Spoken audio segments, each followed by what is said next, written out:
આપણે ડ્રીમ હોગા જે બાઇકથી કંઈ મતલબ નથી, કોઈ બી બાઇક હોય એક્ટિવા હોય. હવે ચાવી ઓન છે, સાઇડ લાઇટ આ બાજુ કરી છે, જો આ બાજુ બી કરી છે, સાઇડ લાઇટ નથી ચાલતી, નહીં પાછળ ચાલતી, નહીં મીટરમાં બતાવતી. હવે આ બાજુ આવો ભાઈ, આપણે આનું સાઇડ લાઇટનું પ્રેશર છે, એક સાઇડ લાઇટનું પ્રેશર ખરાબ છે કેવી રીતે ચેક કરવાનું, આપણે સાઇડ લાઇટનું પ્રેશર બહાર કાઢી લઈએ, બરાબર.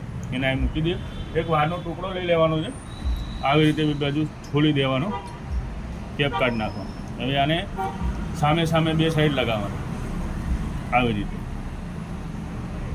રીતે લગાવો એટલે શું થયું જોઈ લો. થઈ ગઈ ચાલુ.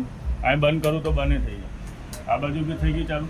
એનો મીન્સ શું થયો કે આપણે આ જે સાઇડ લાઇટનું પ્રેશર છે એ ખરાબ છે.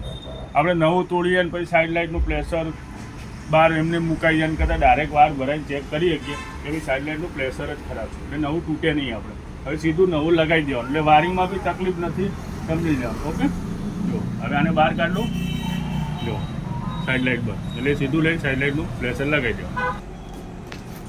આપણે નવું પ્રેશર લઈ લીધું છે, અનબોક્સ કરીએ.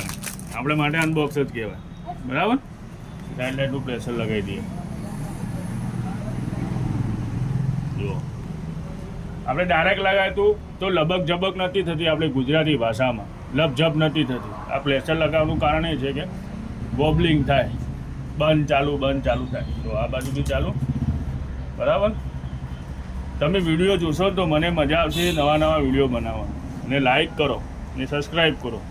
આપણી ચેનલ યુટ્યુબમાં છે, ઇન્સ્ટાગ્રામમાં છે. હું નવો છું આ બધા ફિલ્ડમાં. કામમાં તો જૂનો જ છું, પણ આ ઓનલાઈનમાં જૂનો છું, એટલે બધામાં સબસ્ક્રાઈબ, લાઈક અને શેર કરો તો મને વિડીયો બનાવવાની મજા આવે. ઓકે.